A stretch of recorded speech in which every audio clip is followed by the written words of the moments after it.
Falling apart in the avoidant does not look like falling apart. This is the first and most important thing to understand, because the conventional image of someone falling apart, the visible distress, the observable deterioration, the legible signs of someone whose interior has been destabilized in a way that is making itself known in the external world, is precisely what the avoidance management system was built to prevent. The falling apart is happening, but it is happening beneath the surface of a presentation that is working with the full force of a lifetime of practice suppression to prevent the falling apart from being visible to anyone, including the avoidant themselves, in the fully honest form that the falling apart deserves to take. The management is increasingly expensive. That is what the falling apart actually looks like from the outside, in the subtle, accumulative, only visible if you know what you are looking for way that the avoidance interior events always present themselves. The cost of maintaining the composed exterior against the interior disruption that your letting go has produced is rising. The resources required to sustain the performance of fine against the reality of not fine are being depleted at a rate that the performance cannot indefinitely sustain. The falling apart is not yet visible, but the effort required to prevent it from being visible is visible, in the specific telltale signs of someone who is working harder than usual to appear to be not working at all. What produced the falling apart was not the letting go as an event. The letting go was not a single, discrete, response-inviting moment that the avoidance management system could process within its existing categories and accommodate within its existing narrative frameworks. The letting go was a quality, the specific, accumulated, finally complete quality of someone whose interior has genuinely, not strategically, not performatively, not as a temporary withdrawal in service of a longer-term staying, genuinely reoriented away from the avoidant as the primary object of the orientation toward the life, the actual, specific, fully inhabited life that the orientation toward the avoidant was occupying the space of. The management system does not have a category for this quality.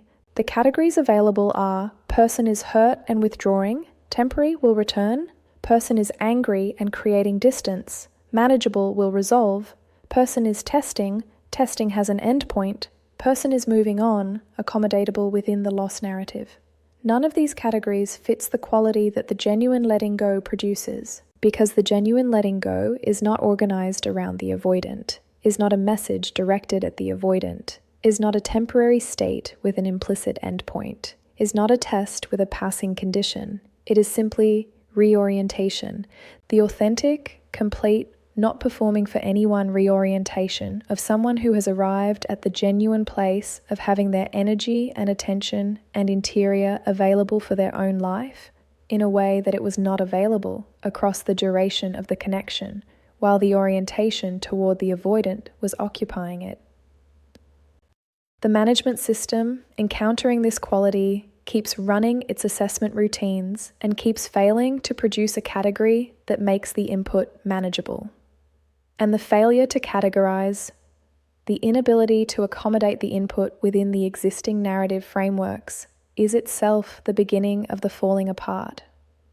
Because the management system's function is to keep the interior stable through the management of relational inputs. When a relational input arrives that the management cannot manage, cannot categorize, cannot process, cannot accommodate within the available narrative frameworks, the interior stability that the management was providing begins to degrade. The degradation has specific forms, not the visible, dramatic forms of someone whose interior stability has catastrophically failed. The subtle, accumulative, management cost is rising forms of someone who is working harder than their ordinary baseline to maintain the ordinary appearance of their baseline. The sleep changes, not necessarily the obvious insomnia of someone in acute distress, though that may be present. The specific quality of sleep change of someone whose interior is producing content that the nighttime hours with their reduced management capacity cannot prevent from surfacing. The dreams that carry your specific quality. The waking at the hours when the management is least resourced. the specific morning-arriving tiredness of someone whose night was not as restful as the night of someone whose interior is in equilibrium. The concentration fragments. The work that was previously absorbing and manageable develops the specific, below-threshold disruption of interior content competing with external task for the attentional resources. Not dramatically, the avoidant continues to function, continues to perform the work adequately. But the ease of the performance has changed. The flow state that competent work usually produces is less accessible. The attention keeps returning, without the avoidant's permission, to the specific, priority-level interior content that the management is working to keep from surfacing at full volume. The ordinary pleasures flatten.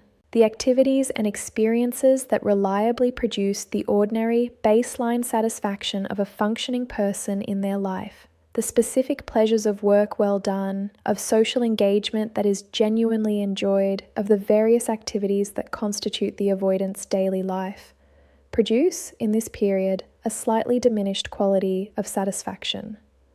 The food tastes slightly less interesting, the entertainment engages slightly less completely. The social interactions carry slightly more of the going through the motions quality of someone who is present but not fully present, because the not fully present portion of them is occupied with the interior content that the management is working to contain. These changes are subtle. They do not constitute a breakdown. They are the texture of the management's increasing expense, the specific observable quality of someone whose interior is producing content at a volume that the management's ordinary operating cost cannot fully absorb. Beneath the management's increasingly expensive effort, the actual falling apart is occurring. In the interior, in the private, unwitnessed, management offline at the edges hours when the interior is most available to its own honest content. The falling apart in the interior has the specific quality of a story becoming untenable. The self-sufficiency narrative, the story that has governed the avoidance relational life across its entire history, that has made the management feel like reasonable self-protection rather than fear-driven self-abandonment, that has positioned the distance as preference rather than protection, that has accommodated every previous loss within frameworks that kept the narrative's fundamental claims intact, is encountering, in the quality of your letting go, the specific input it was not designed to accommodate. Because the narrative requires, for its continued operation, the accommodation of the avoidance relational outcomes within the framework of reasonable, preference-driven, not particularly costly choices.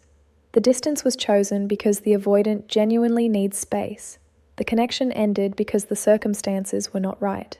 The loss was unfortunate, but ultimately not devastating, because the avoidant, whose needs are genuinely modest and whose self-sufficiency is genuinely adequate, is not the kind of person who is devastated by relational loss.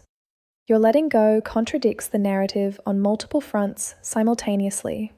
The genuine quality of the letting go, its completeness, its lack of organization around the avoidance response, its evidence of someone who is not performing, moving on, but actually moved, is producing the interior knowledge that what was lost was not ordinary, that the loss is producing the specific management-consuming, sleep-disrupting, pleasure-flattening interior response that the narrative says the avoidant does not produce in response to relational loss. That the story of not needing much and not being devastated by loss is, in the honest light of the current interior experience, transparently insufficient.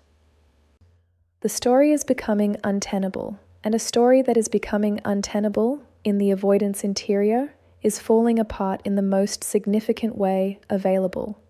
Not the dramatic falling apart of visible breakdown, the quiet, foundational, increasingly undeniable falling apart of a narrative that can no longer account for the evidence. What you need to know about the falling apart is what it is and what it is not.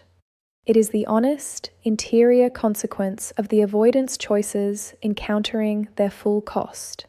The management system, optimized across a lifetime for the avoidance protection at the cost of genuine connection, is now encountering the specific, significant cost of its own operation. The cost is your genuine letting go. The cost is the interior disruption of someone who carried genuine feeling and failed to honor it adequately and is now living with the specific interior weight of having had something real and losing it through the operation of the same system that was supposed to protect them from loss. It is not a guarantee of change. The falling apart of the narrative is the beginning of the possibility of change. It is not the change itself. The avoidant whose story is becoming untenable has not automatically arrived at the readiness, the capacity, the genuine internal work that genuine change requires. The falling apart may produce the reaching examined in the panic stages piece. It may produce the beginning of the genuine self-examination that the healing piece describes.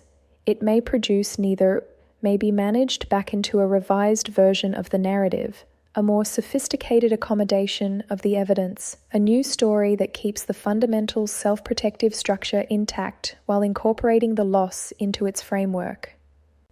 The falling apart is the avoidance interior at its most honest. It is the management working at maximum cost against the full weight of the real. It is the story encountering the evidence it cannot account for. It is the system meeting its match in the specific, quiet, complete, not performing for anyone quality of someone who genuinely, finally let go.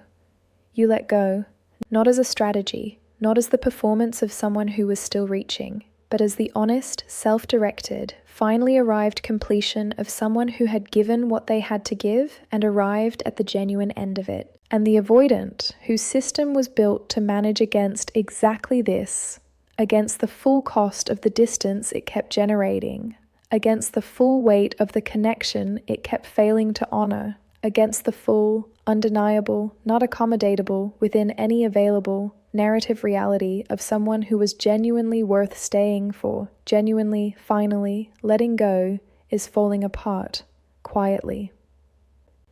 Beneath the composed exterior, in the management's rising cost, in the story's increasing untenability, in the specific, private, honest interior of someone who is encountering, for the first time without the narrative's adequate protection, the full weight of what the distance cost, and what the letting go confirmed.